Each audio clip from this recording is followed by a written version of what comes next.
Yo, what's happening, guys? So I've not released a video in a long time, right? With quarantine and stuff, not had the opportunity to travel. So all those traveling vlogs, they're just gonna have to wait, probably until next year. So, but anyway, so some of you might have already known me to be doing forex trading. I've been doing it for a long time. I'll release another video with my history around forex, and there's a loads of stuff that I'm gonna talk about, like what is forex trading, how do you actually trade forex, different strategies, platforms, all that kind of stuff will come in a different video. But what I've done today is I've just done a weekly review of what's happening in the forex market. So what we're going to do now is we're going to jump straight into that video, and you guys can see obviously my depiction of what's happened in the forex market over the last week.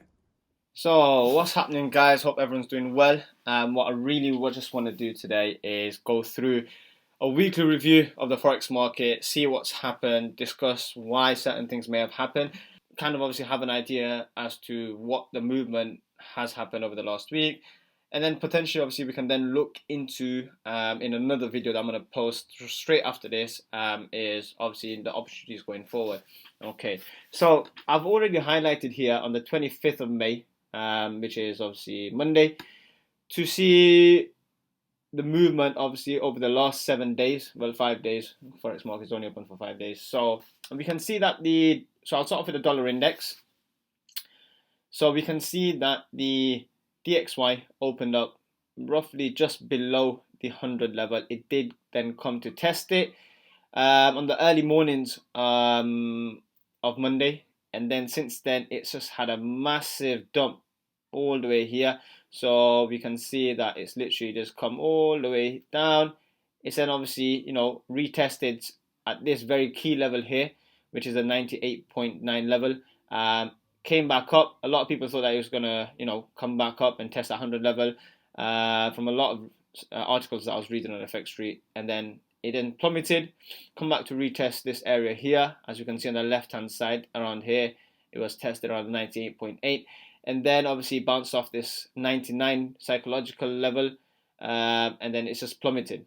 Okay, so what we did see is we saw a little bit of hesitant, a little bit of a pullback, all right, during midweek around the Wednesday, which usually is the day that we usually trying to see a little bit of pullback, or a little bit potential reversal of the market. So in this scenario, and why this has happened and why it's continued to drop down, is obviously due to geopolitical factors, and obviously with a lot of news around this vaccine, but mainly because of a lot of economies potential reopening, has obviously generated a lot of investors to move away from the safe haven dollar, and the safe haven gold, which we'll discuss in a short moment, and obviously start investing in different economies and different stocks and different currencies. So that's the main reason why we're seeing this huge sell-off in gold. We knew, in the dollar, we knew this was coming at some point. And then ultimately, it's also obviously plummeted towards a 98-point level. It obviously bounced off this psychological 98-point level, to come back and retest this existing area of interest, where I've drawn it at 98.28. Okay, so what I'm going to do is I'm going to move on to AUDUSD, and we'll have a little look into obviously its movement. So AUDUSD, right, for the past few weeks, it's been going, since the month of May, it's literally been going sideways within this range between 0.65600 level, which is just here, and the 0.64 level. Yeah, it's peaked just a little bit below, but ultimately it has moved within this area sideways. So what was obviously interesting, and it's one of the reasons why I discussed dollar index first, is to know that it moved in such a bearish way. We were expecting obviously a lot of the majors to go in the same way, or at least follow suit. So we can see that we've had one tap here, obviously, and then a third tap, and then usually, especially from the strategies that I've learned, and my understanding and my experience, is when you do have multiple taps, there's going to come a time where it's going to be of a stress point, and it's obviously going to break through. So at this point in time, it was a good area to buy. What you were really looking for on the lower time frames is obviously couple of a candle maybe on the 1 hour or a 2 hour time frame being open and closed above this area of interest, which would then trigger the buy. And as you can see, this 4 hour candle on Tuesday in the early mornings at 6 a.m. was the big one that kind of pushed it across. There was a little bit of test here at this previous high, but eventually it then broke through that 0.66 level here, and thereafter it's the second half of the week from Wednesday onwards is literally just been playing up and down, mainly because obviously of overbought conditions, right? So obviously the Australian dollar has been overbought immensely since this point here. So that's the reason why we're probably seeing a lot of resistance within this area. As you can see, there were some good opportunities to sell at this really high area, 0.668, which obviously tested once and then retested that point here again, which would have caught you some nice amount of pips. Now this area of resistance then became an area of support on Wednesday, on the 27th of May. As you can see, that huge amount of bullish pressure, then came obviously some selling pressure, which then resulted in a potential buy from this area on the 4 hour chart where we're looking at, which would then obviously got you quite a hefty amount of pips once again. So that's what we've seen. We're going to see this kind of obviously we're going to see this kind of pattern in majority of the majors because of the highly bearish movement of the dollar index. So we'll move on to EURUSD, which is a huge player this week, right? We can see the fact that it came, or at least it started off the week with a little bit of consolidation because of what happened the Friday the week before.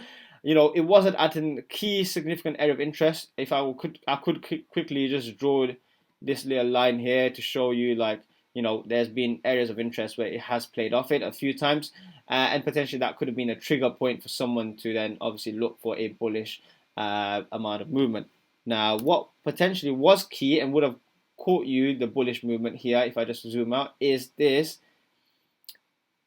candlestick formation here. So we can see that this hammer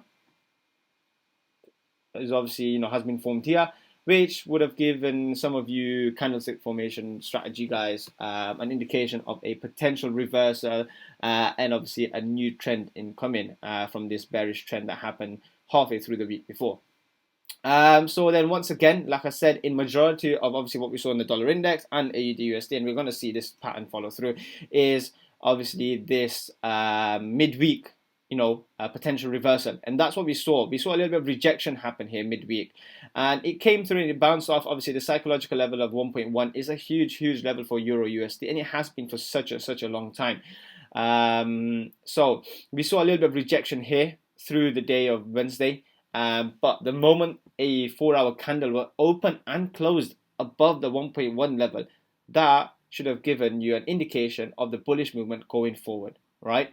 And that's what we saw here. So we saw obviously there was quite a few good setups that you could have played for for interim or at least intraday shorts for 1.1 to the 1.1 level on EURUSD, because of the fact that it has been in overbought conditions for such a long time now. So we were going to see sellers come in and dump EURUSD, or at least short it, short the EURUSD just to relieve it from the overbought conditions, and then come in once again for the bullish movement. And that's exactly what we saw here. We saw the sellers come in into the market, shorting EURUSD, and then once again buying from 1.1 to then further extend it, right, by another almost 150 pips or so, right? And that's where the movement has come from, and that's one of the biggest plays I think this week EURUSD has. So there were key interests or key areas of buys and sells within this currency pair over the last week, at very clear areas of support and resistance where you could have at least got a hefty amount of pips in. So what we'll do now is we'll move on to GBPUSD. So GBPUSD didn't have as much of a clear movement as you saw from EURUSD. There has still been a little bit of consolidation, maybe because of this whole Dominic Cummings story, right? And the confidence in the public with regards to Brexit, which hasn't been talked about loads, but mainly obviously with the lockdown rules and how we've actually dealt with the lockdown. We're very well known, or it's very well documented, the fact that we have been very, very poor in terms of our strategy and how to deal with lockdown. And I think that aspect of confidence in the public has had an impact on GBPUSD. So GBPUSD over the last 18 months or so has been fueled with more political factors than actual technical or at least economical factors, more so. What I think, that's my opinion. All right, correct me if I'm wrong. That I can totally appreciate that. So we'll see what happens. So once again with EURUSD, quite similar. Friday we saw a little bit of consolidation, and obviously throughout when the markets open on Sunday and Monday morning, we saw that consolidation to continue, and it wasn't really until later on, or at least when Monday closed and Tuesday markets in Australia, in the Asia session started to open, is the huge amount of movement to come through. Right now, there were obviously some news and reports that came out on Tuesday and Wednesday that would have helped the movement of for GBPUSD. But mainly it was this just this consolidation that came through, obviously with the boost of obviously some economical factors and reports that came out, which you can check on Forex Factory through the calendar, and obviously other platforms as well, but that's the one that I use. And that's where we saw this bullish movement come from. Now, it would have been very, very hard and difficult to predict this movement in the instance, because we can see a huge amount of consolidation, and it could have broken either way, especially when this trend we can see from here is there's my brush, there we go, is obviously a downward trend this way. So a lot of people would have been expected a continuation of that trend, which is fine, which is expected. But obviously we can see the fact that there are a lot of dojis and hammers and inverted hammers being created here, right? And what that suggests is the fact that there is going to be some sort of break either way, and that break may potentially be a long-term break because of the fact that buyers and sellers are battling it out, to gain the power, or at least the direction of what the new potential trend is going to be. Whether it's going to be the continuation of this bearish trend that's coming from the 1.265 level, or is it going to be a now reversal to then go back up. Okay, so we saw the movement come in. This doji came in, which would have brought a lot of sellers, because a lot of people that do trade that do trade on literally candlestick formations, would have got in there for sells potentially, because they might have mixed that up with a little bit of support and resistance, a little bit of overbought conditions as well, potentially in the lower time frames, if they are intraday sellers, to kind of obviously then look for a bearish movement. However, that's not exactly what happened, and a huge bullish movement on Tuesday morning, right, which would have been fueled by report, I think, which would have been fueled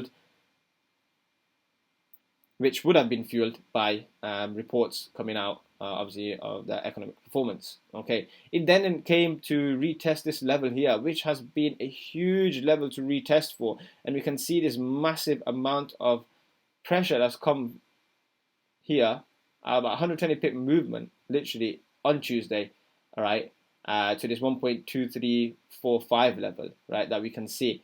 And then we saw, as we saw Wednesday come in, as we saw on the DXY, AUD and EURUSD, where the dollar had a little bit of momentum. Now, obviously, this can be doubled up with the movement of the dollar to explain its movement, but also, obviously, we can see the fact that as the dollar regained some power, right, that caused obviously the selling pressure to follow through within the rest of the majors. And that's what we saw here. We saw the fact that this area now became a significant area of resistance. It then came to drop to this area where this doji was initially happened, where a lot of sellers previously on Tuesday potentially were looking to sell again. This huge wick on this 4-hour candle came to test this area perfectly, tested that previous wick literally to the T, and then bounced right back up to retest this area. And then that kind of happened obviously throughout the days of Wednesday and Thursday, and then on Friday, which we saw a lot of consolidation, but this consolidation had a huge amount of wicks. So on the lower time frames, you would have seen a huge amount of movement and potential areas of buys and sells within this area. There would have been interim. So if I was to quickly go on the 15-minute chart, we can see the fact that there was consolidation here, right? But we can see the fact that you could have easily bought and sold. So you could have sold in these areas here, So if I just highlight them, so this area here, this area here, these areas here, and you could have also bought in these areas here. So you still could have made some decent amount of pips during this amount of consolidation for these very short-term trades. So GBPUSD is always a favorite for many people. Reason being because a huge amount of pip movement, the volatility is huge. The volatility is huge, so it's obviously a great player to get some interim trades and obviously some long-term trades in as well. Moving on to NZDUSD. So NZDUSD is quite similar to AUDUSD, both being obviously countries and economies based down in Asia. Their economies are quite similar, and obviously they kind of follow suit when they're pegged against the dollar. So we'll see once again, right, that huge amount of movement, right, with the weakening of the dollar in the early parts of the week, right, pushed this trade, or at least this currency pair, right back up. Something that we can see in, if I just put AUDUSD alongside it. So if I just get rid of that. So if I put AUDUSD right alongside it. Oh. So once again, we can see here. Oh. So you can see if I just highlight obviously that, so we can see how the movement does fare and how similar it is. So we see from here, look on both charts, it's had this movement here, and then obviously it's had this movement, and then the consolidation. So that's what I mean exactly by how similar these two currency pairs are. So I'm not going to spend too much time on it in terms of obviously reviewing what actually happened. It's fairly simple and kind of obviously explanatory from the AUD-USD discussion that we had earlier. A lot of consolidation here, and probably a little bit more than what we saw in AUD-USD. A lot of hammers, back-to-back hammers. Gravestones and dojis that are being performed here, and then that bullish movement, this area here being broken through, and then the consolidation then comes through. The consolidation came a little bit early on NZDUSD. Not entirely sure as to exactly why. There were some political factors involved from what I remember. But yeah, we can see this consolidation. Still decent amount of movement. So if we were to look at this, so that's still within that consolidated area of about 90 pips or so. So on the smaller time frames, if you are an intraday trader, there were a lot of opportunities for buying and sell, especially from the areas from the highs, and obviously a retest of this resistance area, which then became an area of support. So USDCHF. So USDCHF is a big amount of movement this week. So we saw a huge amount of movement happen, and it's continued to happen in USDCHF for a long period of time, and it will continue to do so. Reason being is because we've got a battle of two safe haven currencies. So USD is obviously a global player in terms of the safe haven status. CHF within the world of Europe, within the continent of Europe, it's obviously got its own safe haven status and symbol.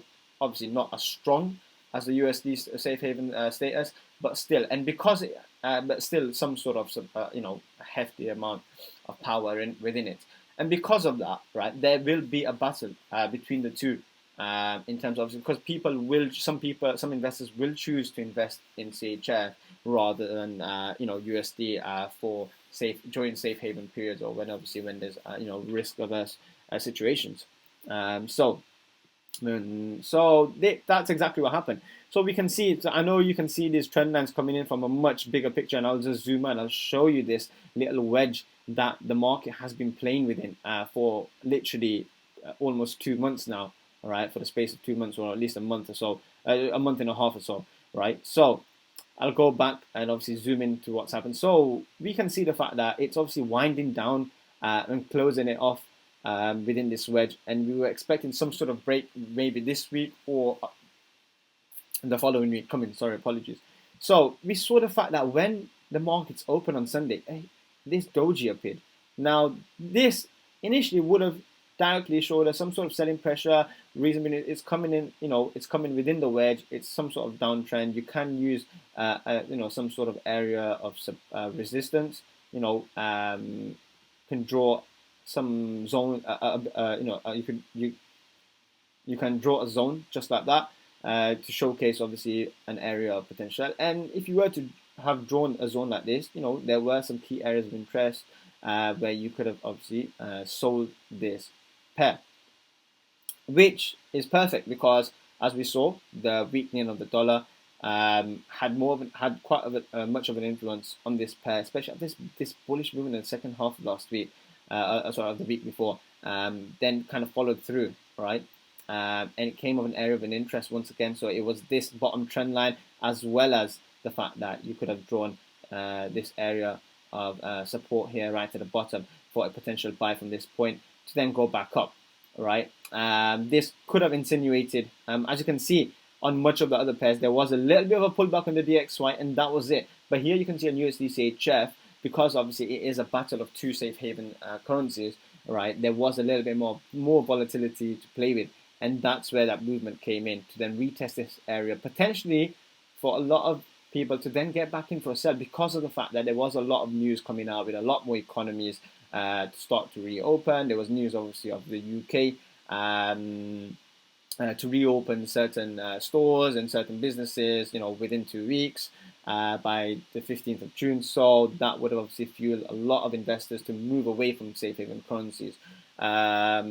And start to invest in them, invest in other currencies. Now, obviously, with CHF, it's still got its safe haven status, but it would still be some sort of economy that people would still look to invest in, or at least within Switzerland. So that's exactly what kind of we expected, but with the technical factors involved, right, and this wedge that's coming from all the way back up there.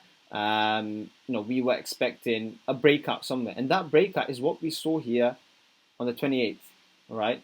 Now that would have been fueled with obviously the fall down in the DXY, where there was a huge correction coming because of the massive bullish run that the dollar had in the early parts of 2020, where it broke through the 100 level, went all the way up to 101, 102, 103, and then obviously it's been coming. And I think every single forex trader was expecting a correction. We're not sure if this is the end of the correction and we're going to kind of go back to, your normal status of the DXY kind of playing between, under the 100-point level, or at least if we're going to see even more of a drop in the dollar index. Now, that is something that I'm going to discuss, obviously, in the next video. We're going to look at, obviously, opportunities going forward.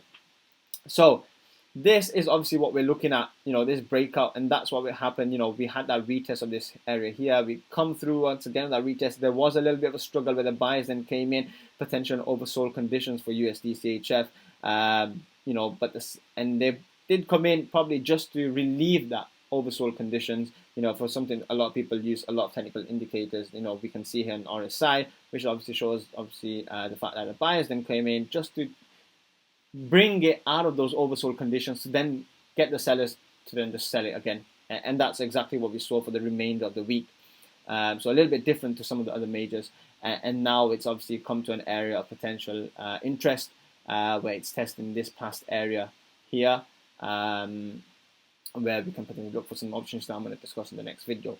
So what we'll do now is we'll move on to USDCAD. So the Canadian dollar, which is obviously fueled by oil prices, as well as obviously the drop in the dollar index. Okay, so two huge economies battling, two huge juggernauts is what I like to call them, battling it against each other. So similar story, in obviously all the majors already discussed.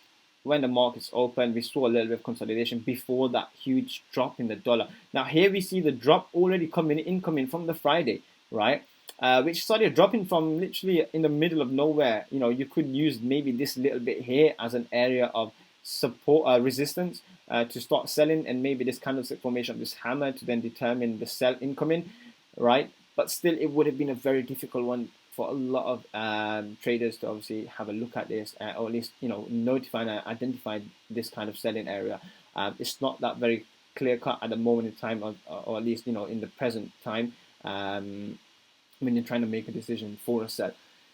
So here, if I'm honest with you, this would have been a very hard one to determine the sell, or to even try and catch this initial first drop, or at least that's what I thought, to catch this drop. A lot of people would have had the ability to take that risk when they did see this doji and this inverted hammer, two inverted hammers, and then another doji to then potentially look the fact that there's going to be a change in trend. There's going to be a continuation in trend, maybe, rather than it then coming back up, because there was a potential at this point for this to come back up here, right, and test this trend line that's obviously coming from down there, which is going to show that it's already in that it's already in a downward trend.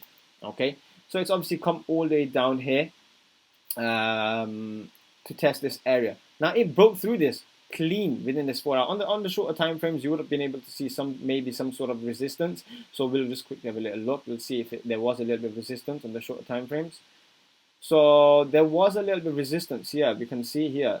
So it was already in oversold conditions, right? So if I just zoom in a little bit more, right? So we can see that there was a little bit of resistance. We can see the fact that there was an inverted hammer here to try and obviously relieve some of the pressure because of being in oversold conditions, right? But I think what made this pair such a huge amount of movement is obviously the raise. Oh, I'm in the middle of nowhere now. Is obviously the movement in the oil prices, right? With economies reopening up, that gave a little bit of purge to the aviation industry. Maybe purge not the right word to use, but it gave a little bit of confidence with the aviation industry. There was a lot of more people kind of obviously going out, looking on the global internet pages, on the global retailers and global suppliers and manufacturers to see obviously what kind of products they can now ship in. Now, costs for shipping are still ridiculously high, especially from coming from China, right? So, because of the fact that the aviation industry has taken such a huge hit, and it's maybe potentially going to take time for it to recover. But in the interim, with like a click of your finger kind of moment where literally there's been a huge amount of interest around economies opening up, that is automatically going to fuel rumors around aviation industry coming back up. It's going to gain more interest, more people are going to have confidence. People are looking to buy certain things from on a global scale, right? And what that's going to do, that's going to interest all those people that are involved, all those industries and companies and businesses that are involved in shipping products across the world. They're now going to obviously start coming and have an interest, and because of that, the oil prices would have had an impact. There's some sort of demand for them, and that would have increased their price. So that's exactly one of the reasons why we can see, obviously, with the Canadian dollar being so strong, USD is already weak as it is, and we see this huge drop all the way coming here, about almost 255 pips, and that came all the way back. Well, it came all the way through up until Wednesday, and then we see that consolidation happen that we've seen in some of the other majors. Now, this area of interest, where does it come from? So if I was to just zoom out, right? Now, we can't really see anything here, right? And what's going, we can't really see anything here. Maybe this little area here, right, to suggest that, oh, okay, this has now become a key area of support.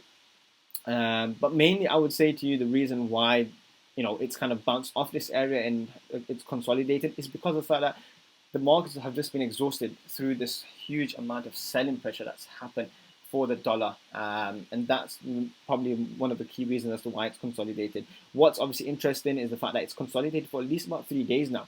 There has been obviously still significant volatility of about 121 pips now during this area of consolidation over 3 or 4 days. So on the lower time frames for those intraday traders, there would have been key areas, and it's quite clear in comparison to some of the other ones, right? That you could have sold between these two areas, and you could have played that literally round and round like a merry-go-round, literally. So what you could have done is sold there, and just keep buying and selling, literally like a zigzag. Obviously being careful in the right risk management, you'd have been able to get a huge amount of pips in. So that's obviously what's happened with the Canadian dollar, which is obviously fueled by oil. So we'll move on to USDJPY. Okay, so now what we're going to do is we're going to move on to USDJPY. So what are we looking at from USDJPY here? So USDJPY,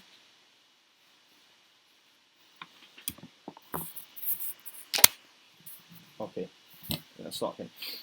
So now what we'll do is we'll move on to USDJPY. So what's happened with USDJPY? So obviously the Japanese yen is obviously closely or somewhat related to the movement of gold. To a lot of people that invest in gold will obviously say that, and obviously it's fueled by the Japanese industry. Obviously it has a bit of relation to obviously what goes on in China, but it's still a manipulated currency of some sort, I would say. It is a manipulated currency in just like how the Chinese yen is as well. For those people that study economy, you can go and do your research, and maybe I might talk about it in some other videos of how they manipulate the currency and why they do it, right? So let's look at it. So the Japanese yen didn't have much movement, and it usually doesn't, because obviously the pip movement within the Japanese yen is quite small in comparison to some of the other majors. Just because I think it's a tight-knit economy. They have a lot of huge branded companies based in Japan who produce a huge amount of tech for some other companies worldwide. So their economy it is pretty good, obviously, but currency is obviously a whole different story. Let's have a little look into it anyway. Let's see what's happening in the week. So once again, we see the consolidation happen. We see the consolidation happen in the early parts of the week, and then the movement of the dollar and the weakening of the dollar, right, didn't have much of an impact on USDJPY. We see this movement, a very small movement, right, that came in on Tuesday. On Monday, once again, there was very little movement obviously on the smaller time frames. You might have been able to catch your 10 to 15, 20, 30 pips max, but we see this movement on Tuesday come in. Right. By then, a lot of the majors had already experienced their big movement on Monday and early mornings of Tuesday. So we see this drop of about 40 pips come here, and then we see this interim area, right, that has now of support. Sorry, where would have invited a lot of buyers to come into the market to then rebuy this pair, which would have been a little, obviously against some of what. Some of the trends that some of the majors were following, because a lot of the majors were still continuing in that, their trend, in their favorable trend against obviously the dollar. Whereas in this case, the dollar showed some, bullish movement, which was obviously a key standout. And usually the USDJPY does move a little bit different to some of the other pairs, right? So that's what we saw here, and then we saw a little bit of consolidation come in, and then with obviously news around, and I've said this multiple times, and we're going to continue to hear this obviously over the next few weeks. I mean, with economies reopening up and that sort of news fuel, obviously, investors moving away from the dollar and obviously into stocks and currencies and other economies as such. And I think the huge aspect of this, and with a lot of companies in the Eastern Hemisphere, right, or at least in the Eastern world. I don't know if Eastern Hemisphere is even right, but the right terminology. But in the eastern part of the world, right, where there are a lot of technological companies, right, your research companies, your pharmaceutical companies, or research-based technological companies out there. A lot of investors, and this week we saw a lot of people that were invested and had already invested in stocks from when the lockdown originally happened, saw a lot of return and movement come in, because a lot of investors moved away from safe haven currencies and stocks and commodities, right? They moved away from that and started reinvesting and buying up stocks and shares in these kind of companies, because obviously they were so low, and with the news coming out that people are going to go back to work. So that's maybe one of the reasons why we saw the Japanese yen gain some sort of traction, which was obviously the biggest traction of the week, coming in on the 28th of May. Okay, so we saw this huge traction in coming in from about 76 pips or so, right? But then all of a sudden, from no area of support, or at least if you want to use these few little candles here, right, or maybe even this one here actually. We saw that little pullback then, the drop then the week before. It literally just erased its movement and came on Friday and literally came back to test this area once again. Now this area has been tested so many times, right? I'm going to discuss in the next video, obviously, what we should now be expecting going forward in the week. But yeah, this was crazy to see the fact that this 4-hour candle, literally, this took like almost a day and a half, and this 4-hour candle comes in and literally erases that movement straight away, which would have been a fantastic buy for some of you guys. On the lower time frames, if you look on the 1-hour chart, there must have been some sort of indication. Yeah, so we can see this small indication here with that bearish pressure coming in. There was obviously a relief from those oversold conditions to then come back to test that area. So like a little bit of a retest of this little mini support area on the lower time frame. So if you go on the 50-minute chart, it would have been beautiful on the 50-minute chart. Yeah, so we can see this here. So this area here, would have been perfect for that, for that buy, and that would have caught you huge amount of pips. So once again, that was obviously a different aspect, and USDJPY usually has a different aspect in comparison to the rest of the majors. So now that we've covered all the majors and the dollar index, I'm going to move on to a favorite for a lot of people, I think, is obviously gold. So what happened to gold this week? So gold, I think, is obviously a huge favorite for a lot of people because there's a lot of volatility and a huge amount of ability to make a lot of money, right, with gold. But obviously you have to be very careful with your risk management. So what I'm going to quickly do is just showcase, obviously, and discuss, obviously, what's happening in gold. So in gold, when the week started off, it started off quite negatively, and which is a little bit, and that, even though the dollar does move quite swiftly with the dollar index, the gold moves quite, so with gold moving quite swiftly in correlation to the dollar index, it's not exactly something that we saw, right? Mainly because I think the reason why gold dropped is obviously different. I don't usually, outside of these conditions, it does follow suit, I think, with the dollar index, but because of the fact that we're in this global pandemic and, investors are not doing their usual thing in terms of, investing in currencies and investing in stocks and shares and stuff like that, and during global pandemic times, they'll go to commodities and they'll go to gold and stuff like that.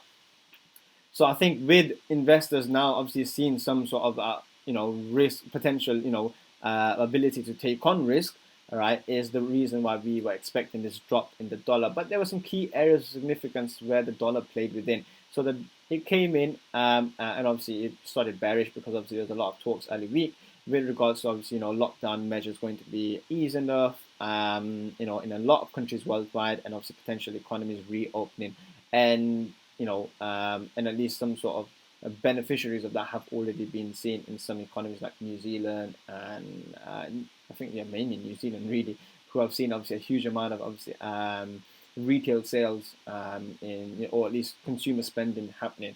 I think literally just the other day I saw like a video where their coffees and coffee places and small restaurants were literally and market areas were literally just full of people spending money, and I think that obviously probably adhered to obviously the rise in the New Zealand dollar as well. Or at least we'll see that upcoming in the next video. So gold. So what happened here? So we saw the fact that it did have that bearish movement come in, and then it was literally just kind of going through its normal up and down movement as usually gold does. There wasn't any key areas, it came to play. There was a 1720 area that it came to play, but this doji formation would have attracted a lot of people to then potentially look for buys or sells, right? But this 4-hour candle here was literally open and close, right, at the same price, literally no wicks. So what that would have probably sell, which I don't think I've ever seen that, right? Look at that is ridiculous. Wow, amazing. I didn't see that. I didn't realize that. But yeah, so that would have attracted a lot of people actually. If people were looking at this, that would have attracted a lot of people, right, to potentially look for that buy, because I think a lot of people were potentially looking for that buy, looking for gold to continue to rise, because it's had such a huge amount of movement over the last quarter, I would say. It was playing like 1400 level, like literally not that long ago, 6 months ago, within the last few months, and then it's just literally had a massive surge.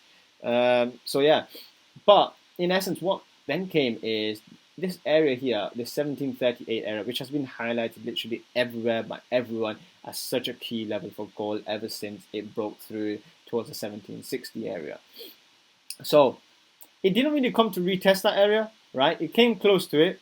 And then this inverted hammer would have attracted, obviously, or probably one of the key reasons, if you were using candlestick formations, to attract a lot of sellers into the market. And I think I had quite a few sells that I posted on TradingView as well, to come all the way down to this lower level and this kind of wedge and this triangle that's kind of been happening. This is obviously from a previous area where it was like the top trend line, and then now became like a supported trend line for the movement that's been happening outside of that wedge, right? And that drop just came in and it literally bounced off it. As you can see here, look, it had a retest, and then it just literally broke straight through it.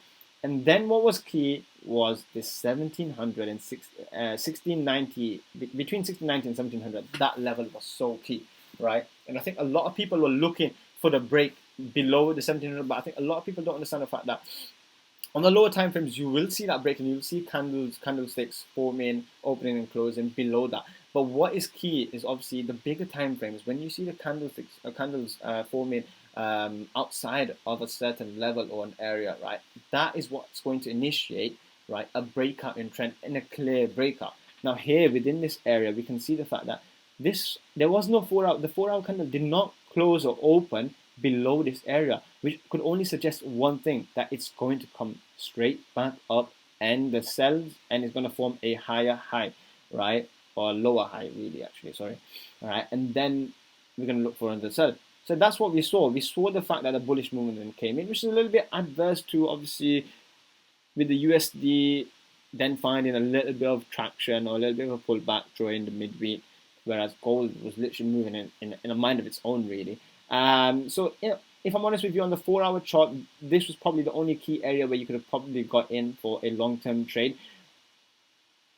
With obviously intraday trades, they were happening left, right, and center on a day-to-day basis. If I'm honest with you, here would have been a very good interim sell midweek, right, from this area of interest, from where the previous doji was formed, and then to come back here.